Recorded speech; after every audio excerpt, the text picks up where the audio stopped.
lagi gitu ya Mbak Yuni. Oh oke, kalau saya ada waktu soalnya telepon masuk banyak sekali. Mendingan sampean berhenti dulu Oh sebelum gitu. sebelum naik ke Ini rumah. Dan sekali lagi harus ingat bahwa jangan menyebut nama siapapun karena secara langsung dan tidak langsung masuk YouTube sama di Facebook. Gimana Mbak? oh gitu. Mm-mm. Ini sudah masuk itu belum? Sekarang sudah dimulai. Berarti saya nggak usah ngomong apa-apa. Cuma nama. Kamu boleh berbicara Mbak, tapi jangan pernah menyebut nama maji kamu, nama agentmu, nama Oh siapapun. gitu. Kamu boleh bercerita apapun Oke yang oke. kamu mau. Eh, Mm. ini kalau pindah agent butuh biaya berapa Mbak kira-kira? Oh pindah agent, kamu renew kan? Renew. Mau renew? Saya belum tahu majikan saya mau renew atau tidak. Saya mau tanya, masih nunggu karena finishnya masih Januari akhir. Saya pikir saya mulai dari sekarang cari-cari dulu gitu loh. Saya nggak tahu mereka mau renew atau tidak karena sudah 6 tahun, sudah 3 kali kontrak gitu loh Mbak Yuni. Oke, kenapa tidak memberanikan menanyakan dulu? Kalau setidaknya tidak renew kan kamu sudah tahu lebih awal. Data saya lagi sensitif beberapa hari ini, jadinya mau tanya agak-agak gimana gitu. Jadi Cari saya nunggu akhir bulan mungkin habis gajian baru saya tanya gitu loh Mbak Yuni. oh, oke nggak masalah. Jadi tunggu momen gitu ya. Cari momen yang enak lah gitu. Oke.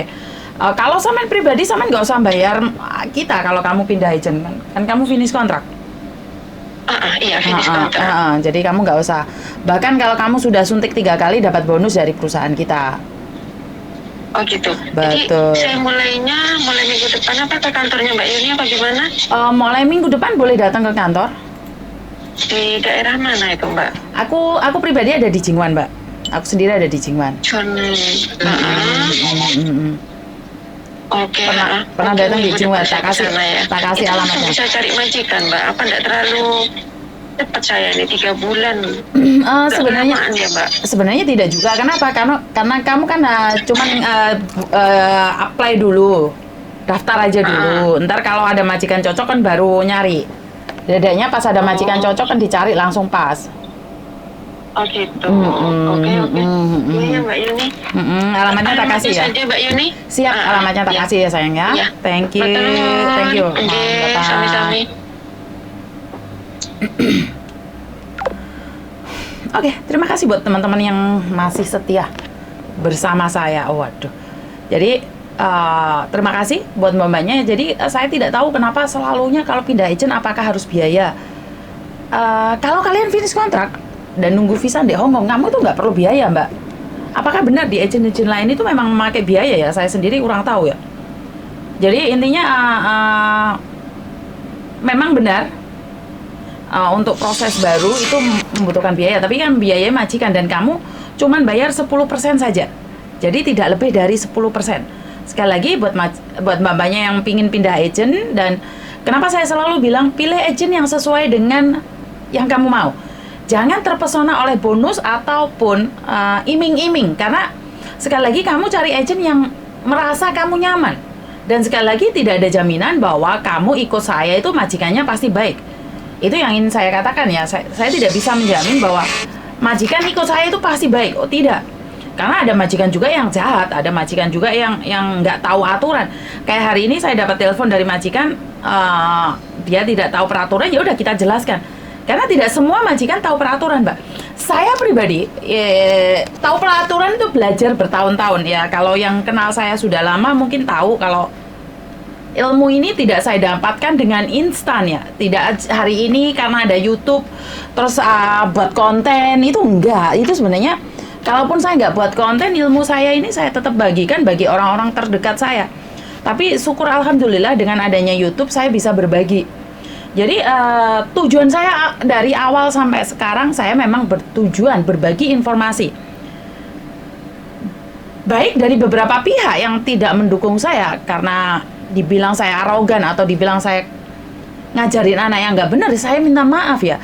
Kalau memang saya mengajarin seseorang tidak benar, ayo datang ke saya dan koreksi saya. Jadi apa yang saya sampaikan di mana nggak benarnya, ayo kita gabung. Jadi kita kasaran orang ngomong diskusi gitu loh Mbak. Jadi ojo ngerintik deh belakang aja. Jadi saya selalu bilang bahwa kalau memang ada yang nggak benar dari konten saya, atau ada yang dirugikan dari konten saya, silahkan ngomong sama yang langsung gitu loh. Karena saya sempat ada beberapa orang yang sensitif sekali dan minta take down, dan di situ saya tanya, adakah nama kamu disebut di situ? Adakah sesuatu yang menyinggung ke kamu? Ada Mbak Yuni, tapi itu cuman sepertinya itu merendahkan seseorang seperti ini seperti itu. Terus saya bilang, lah kalau kamu direndahkan seseorang sementara kamu tidak merasa direndahkan, nggak ada masalah, karena dari ribuan orang masa kamu aja yang terasa.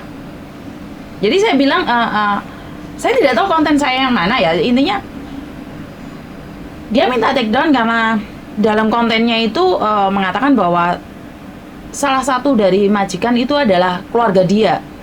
Tapi ingat, di situ kan kalau memang dia adalah majikan baik, ya tidak perlu pembenaran, tidak perlu di take down. Sekali lagi saya tidak tahu agent ataukah majikan ya yang dimaksud ini. Jadi saya selalu bilang, saya selalu wanti-wanti, ingat ya, jangan pernah menyebut nama siapapun termasuk namamu sendiri, nama agent atau nama instansi.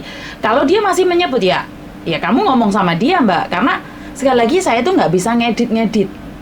Jadi saya itu tidak tahu ngeditnya di mana, harus bagaimana.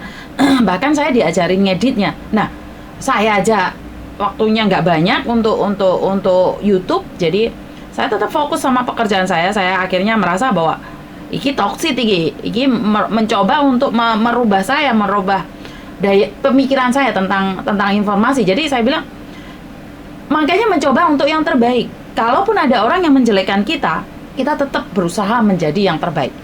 Jadi gimana ya, saya bisa bilang bahwa saat kita dijatuhkan, ya udah biarin aja orang menjatuhkan kita. Yang penting satu hal, kita tetap pada diri kita sendiri. Orang lain menjatuhkan itu kenapa sih Mbak? Karena dia itu di bawah kita.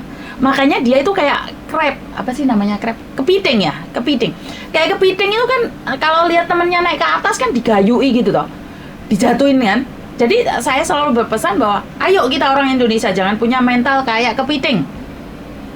Mental kepiting adalah mencoba menjatuhkan siapa yang sudah naik ke atas. Jadi bukan berarti saya sudah naik ke atas tidak ingin dijatuhkan, tidak juga. Dimana saya selalu berpesan bahwa ayolah sama-sama bareng. Anda dengan versi Anda, saya dengan versi saya. Jika Anda lebih baik dari saya pun akan acungkan jempol dan salut. Saya akan appreciate banget kalau memang kita sama-sama berjuang atas nama BMI. BMI yang mana ya saya kurang tahu BMI yang mana, karena saya hanya untuk pencerahan saja, saya tidak mendapatkan apa yang kalian pikirkan. Kenapa saya tidak melepas pekerjaan saya sebagai agent? Karena saya berpikir bahwa hasil YouTube-nya berapa, pekerjaannya agent berapa, nak. Giliran aku nggak ada konten, nak, nggak ada duit aku Mbak, bener nggak? Apalagi tahu sendiri kehidupan di Hongkong adalah obah ya, butuh duit. Jadi saya tetap akan fokus memberikan informasi apapun yang terjadi. Saya bantu, saya doa agar saya diberikan kesehatan dan amanah agar tetap menjalankan tugas-tugas saya sebagai staff agent dan juga sebagai tempat curhatan BMI. Dan dengan begitu saya ingin meringankan beban kalian yang kalian rasakan hari itu. Apakah bisa membantu? Tidak juga Mbak. Curhat sama saya itu tidak semuanya bisa membantu. Kenapa saya bilang seperti itu? Karena curhatan itu akan bisa meringankan, sedikit meringankan beban kalian. Saat kalian bisa menangis, ya wes lepas no. Lah masuk di YouTube IPDW disebar loh. Siapa yang nyebar itu siapa? Kan nggak ada orangnya di situ. Kecuali kamu cerita terus aku ngomong, oh iki arek ini. Nah, itu penyebaran aib. Tapi di situ kan tidak ada identitas, dan sekali lagi itu adalah peringatan buat yang lain. Seperti kemarin yang saya katakan bahwa mbaknya yang overstay, keluarganya meninggal, itu sangat susah sekali, harus proses ini, proses itu, lapor sana, lapor sini. Itu pembelajaran buat yang lainnya agar jangan melakukan hal yang sama. Ini yang pertama. Yang kedua, yang resmi aja pulangnya angel, apalagi yang overstay. Yang resmi harus izin majikan, apalagi yang overstay. Nah, di situ adalah pembelajaran. Dan yang terbaiknya adalah, saya kurang tahu doa kita akan nyampe sama Tuhan apa tidak, tapi dengan saya upload di YouTube dan di Facebook, doa-doa itu mengalir pada almarhum. Walaupun kita tidak kenal, setidaknya kita memberikan aura positif, di mana kita berbela sungkawa, innalillahi wa inna ilaihi rojiun. Nah, dari ucapan seperti itu, ucapan prihatin seperti itu, saya rasa buat mbak yang sedang kehilangan anaknya, yang suaminya sedang di rumah sakit, itu adalah penguat. Nah, ini yang kedua. Yang ketiga, ada beberapa orang dengan ikhlas memberikan bantuan secara moral, secara finansial. Jadi kemarin itu waktu hari Sabtu itu ada yang mbaknya yang anaknya meninggal datang ke sini curhat. Tiba-tiba ada salam tempel dari teman-temannya yang ada di hari Sabtu di kantor sini. Jadi sedikit meringankan beban, Mbak. Lek kamu bilang ini aib, yo aku gak ngerti, Mbak. Sampean terlalu ketakutan dengan aibmu sendiri. Saya tahu aib itu harus ditutupi, tapi kan ini apa ya? Aku sebagai pengetahuan, ojo dilakoni gitu loh. Wes, cukup mbaknya ini aja yang overstay sampai kebingungan mau pulang. Sampai bencananya seperti itu. Jadi buat mbak-mbaknya yang di luar sana, saya selalu menghimbau, sebaiknya lakukan yang terbaik, mencoba yang terbaik, dan jangan lupa sedekah. Sedekah adalah bagian dari rasa syukur kita pada Tuhan. Sedekah adalah rasa syukur kita pada Tuhan, di mana dengan sedikit saja bisa meringankan beban orang lain. Setidaknya orang lain akan berucap terima kasih, berucap syukur dengan apa yang kita berikan. Jadi buat mbak-mbaknya yang di luar sana, konten ini tetap bertujuan untuk memberikan informasi, memberikan motivasi, memberikan pengalaman. Jangan sampai kamu jatuh di lubang yang sama di waktu yang berbeda. Jadi jangan pernah jatuh di lubang yang sama di waktu yang berbeda.